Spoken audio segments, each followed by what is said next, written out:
고백하면서 3월 8일 새벽 기도회를 하나님 앞에 올려드리겠습니다. 전능하사 천지를 만드신 하나님 아버지를 내가 믿사오며 그 외아들 우리 주 예수 그리스도를 믿사오니 이는 성령으로 잉태하사 동정녀 마리아에게 나시고 본디오 빌라도에게 고난을 받으사 십자가에 못 박혀 죽으시고 장사한 지 사흘 만에 죽은 자 가운데서 다시 살아나시며 하늘에 오르사 전능하신 하나님 우편에 앉아 계시다가 저리로서 산자와 죽은 자를 심판하러 오시리라. 성령을 믿사오며 거룩한 공회와 성도가 서로 교통하는 것과 죄를 사하여 주시는 것과 몸이 다시 사는 것과 영원히 사는 것을 믿사옵나이다. 아멘. 우리 다 함께 찬송 391장 찬송 부르시겠습니다. 찬송 391장입니다.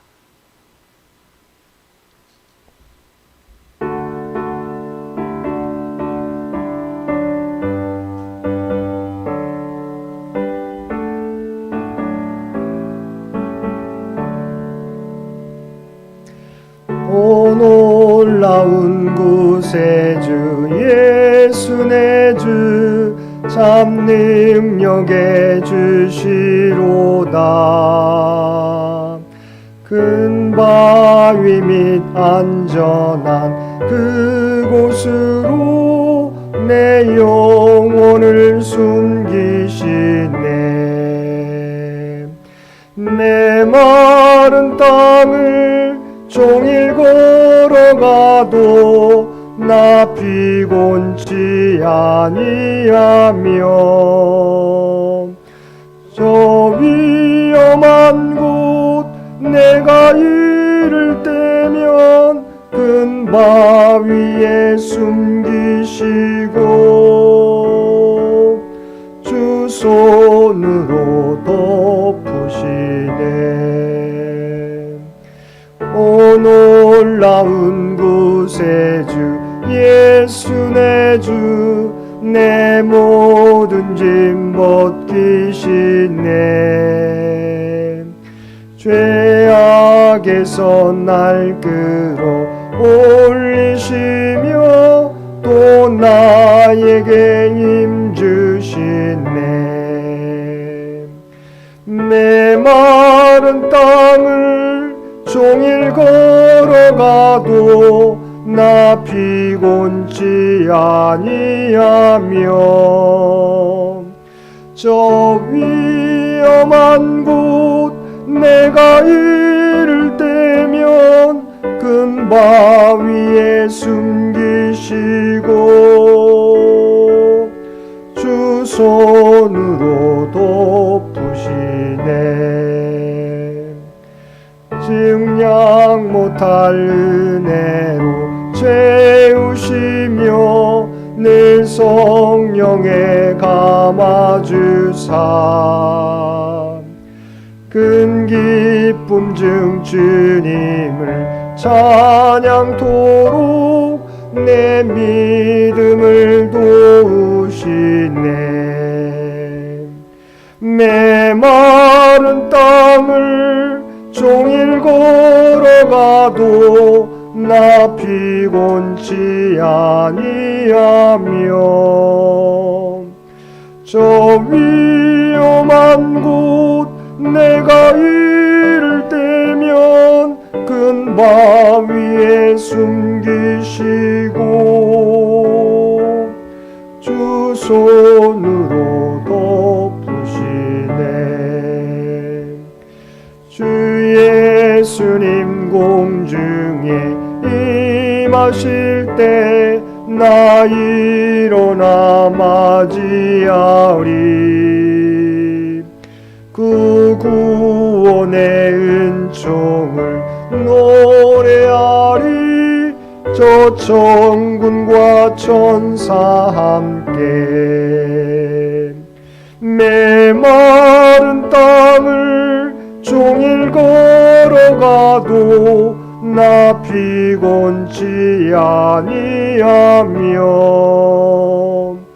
저 위험한 곳 내가 이를 때면 큰 바위에 숨기시고 주 손으로 덮으시네. 오늘 우리에게 주신 하나님의 말씀 사무엘상 20장 12절로 23절까지 말씀입니다. 사무엘상 20장 12절로 23절까지 말씀입니다. 우리 주신 말씀 12절로 23절까지 우리 한 절씩 교독합니다. 요나단이 다윗에게 이르되 이스라엘의 하나님 여호와께서 증언하시거니와 내가 내일이나 모레 이맘때 내 아버지를 살펴서 너 다윗에게 대한 의향이 선하면 내가 사람을 보내어 내게 알리지 않겠느냐.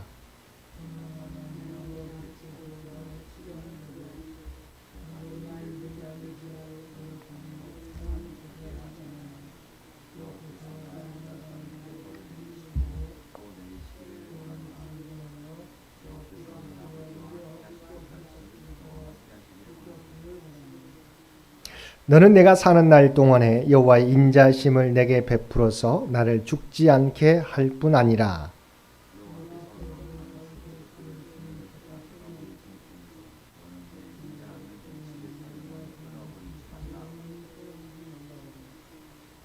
이에 요나단이 다윗의 집과 언약하기를 여호와께서는 다윗의 대적들을 치실지어다 하니라.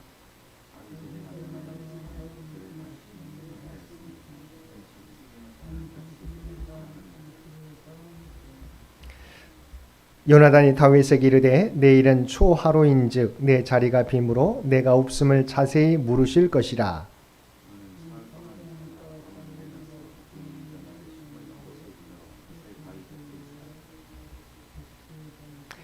내가 관역을 쏘려 함같이 화살 셋을 그 바위 곁에 쏘고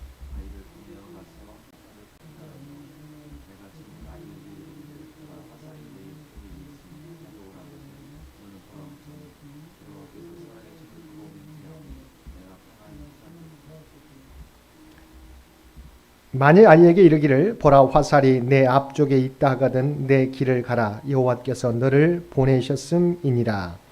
너와 내가 말한 일에 대하여는 여호와께서 너와 나 사이에 영원토록 계시느니라 하니라. 아멘. 오늘도 새벽을 깨우고 말씀과 기도로 수요일 하루를 시작하는 우리 모든 성도들 가운데 하나님의 놀라운 은혜가 언제나 함께하여 주시기를 주님의 이름으로 간절히 축원드립니다.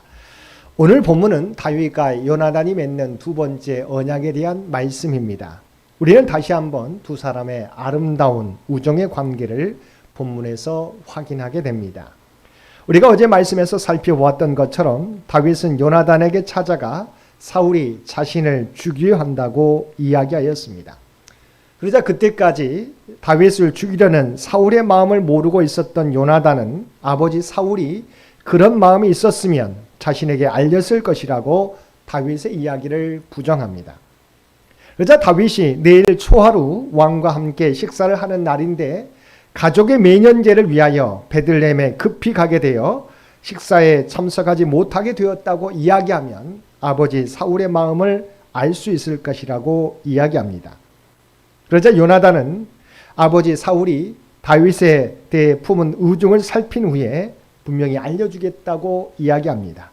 만약 사울이 다윗을 해치려는 의도가 분명한 것을 알고도 말하지 않는다면 하나님이 자신에게 벌을 내리시기를 원한다면서 요나단은 다윗을 안심시킵니다.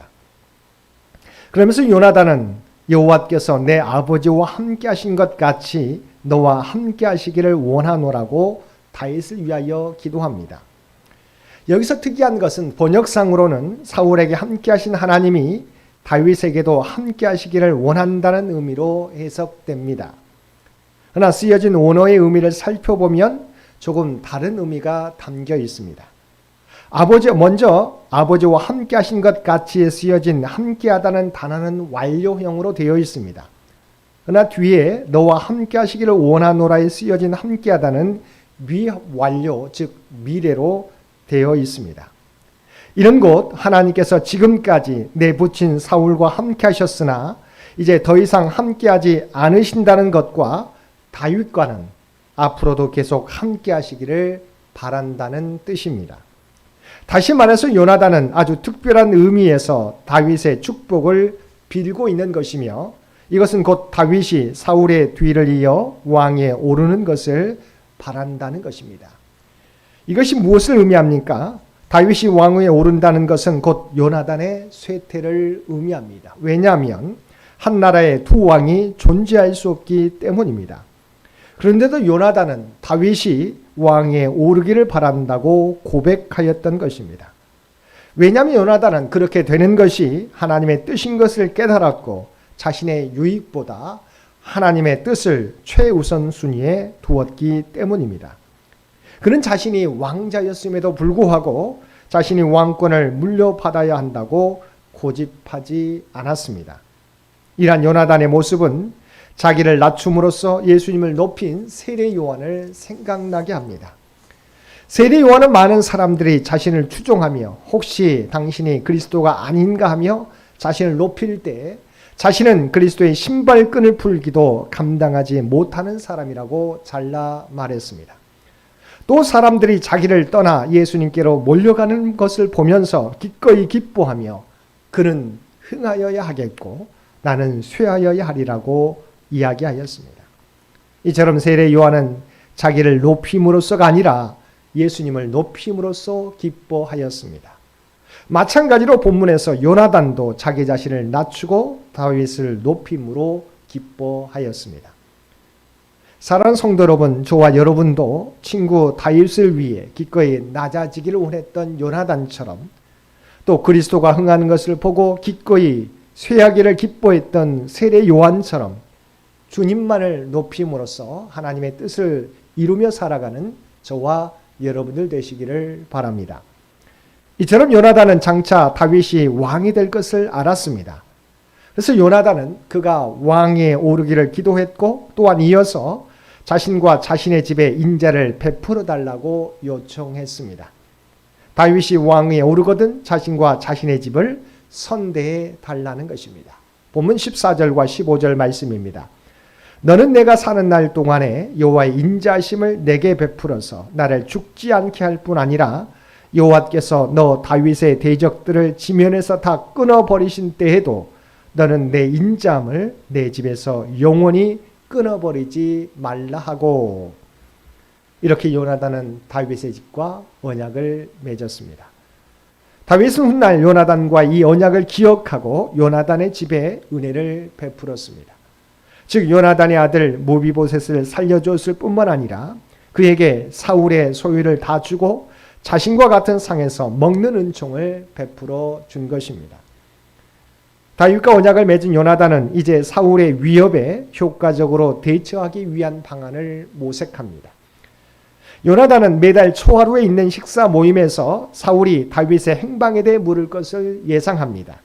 그래서 다윗에게 에셀 바위 옆에 가서 숨어 있으라고 말합니다.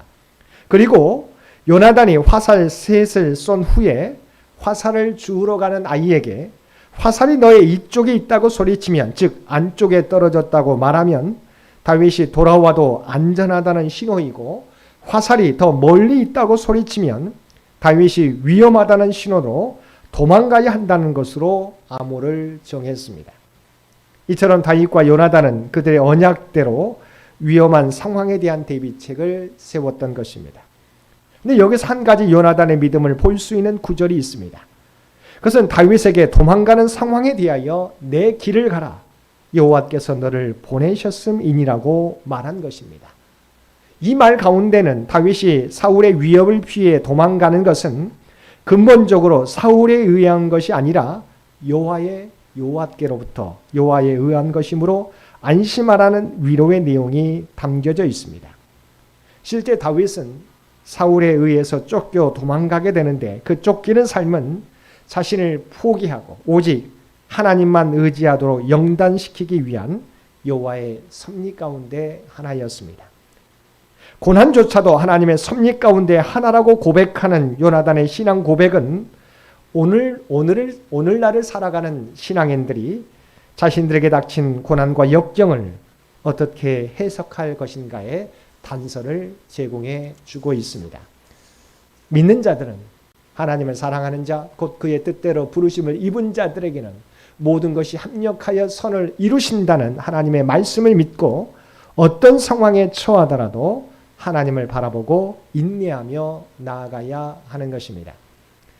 요나단은 마지막으로 자신이 한 모든 말에 하나님이 증인이 되신다고 말합니다. 이런 언약을 깨뜨리지 않으시는 신실하신 하나님이 둘 사이에 영원한 증인이 되신다는 뜻입니다. 이것은 하나님의 증인이 되셨으니 그 맹세는 결코 깨질 수도 없는 언약이 된 것입니다. 이 고백의 또 다른 의미는 우리의 말은 사람에게 하는 것이 아니라 하나님 앞에서 하는 것이다 라는 것입니다. 요나단은 임기응변으로 불편한 상황을 피하려고 하지 않았습니다.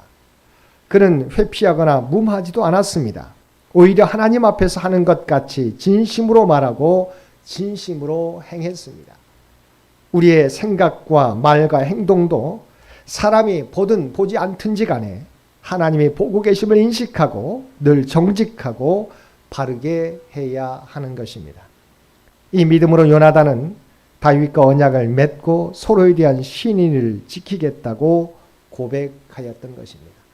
사랑하는 성도 여러분, 요나단은 왕이 될 충분한 자질과 성품을 갖추었으면서도 욕심을 부리지 않았습니다. 오히려 다윗이 왕이 되면 자신과 자신의 집안을 선대할 것을 부탁하였습니다.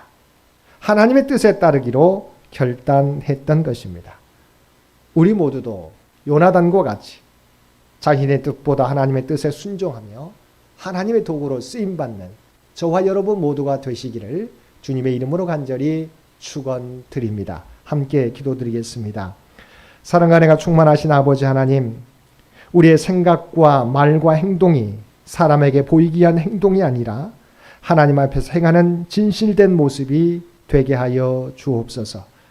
또한 나의 유익과 나의 뜻을 앞세우기보다 하나님의 뜻과 유익을 위하여 살아가는 저희들 되게 하여 주옵소서. 오늘도 어떤 상황 속에서도 하나님은 우리를 지키시는 분이심을 믿고 담대하게 믿음의 길을 걸어가는 저희 모두가 되게 하여 주옵소서. 특별히 이 나라의 민족을 긍휼하게 주시옵시고 하나님께서 통치하여 주시기를 원합니다. 또한 100주년을 준비해가는 창현재단과 창현의 가족들을 기억하여 주시고 오직 우리가 마음을 다하여 주의 몸된 교회를 섬기게 될 때 이 재단을 통하여 하나님의 영광과 하나님의 뜻이 드러나게 하여 주옵소서. 오늘도 우리의 기도의 제목을 하나님의 십자가 앞에 내려놓고 나아갑니다. 맡기며 나아갑니다. 아버지 하나님, 하나님을 의지하는 주의 백성들의 간구 가운데 함께하여 주옵소서. 응답하여 주시옵소서. 그러나 어떤 일이 있더라도 어떤 상황을 맞이할지라도 언제나 우리와 함께하시며 모든 것이 합력하여 선을 이루시는 하나님을 믿고 담대하게 믿음의 길을 걷는 저희 모두가 되게 하여 주옵소서. 오늘도 우리에게 복된 하루를 허락해 주신 것 진심으로 감사드립니다. 우리가 발딛고 살아가는 삶의 현장에서 우리가 부름받은 하나님의 백성인 것을 깨닫고 선한 영향력을 나타내며 살아가는 우리 모두가 되게 하여 주옵소서. 이제는 우리 주 예수 그리스도의 은혜와 아버지 하나님의 극진하신 사랑하심과 성령님의 세상 끝날까지 우리와 함께 하시며 동행하시며 인도하시는 놀라운 교통의 역사가 주신 말씀을 따라 나의 유익이 아니라 오직 하나님의 영광과 하나님의 뜻을 위하여 살아가겠노라고 결단하는 사랑 주의 백성들과 그의 가정과 산업의 터전 위에 이제로부터 영원토록 함께해 주시기를 우리 주 예수님의 이름으로 간절히 축원하옵나이다. 아멘. 여러분 기도하실 때 오늘 주신 말씀을 위해서 이 나라의 민족을 위해서 창현재단을 위해서 창현의 가족들을 위해서 기도해 주시고 각자의 기도 제목 가지고 하나님 앞에 더욱더 가까이 나아가시기를 바랍니다.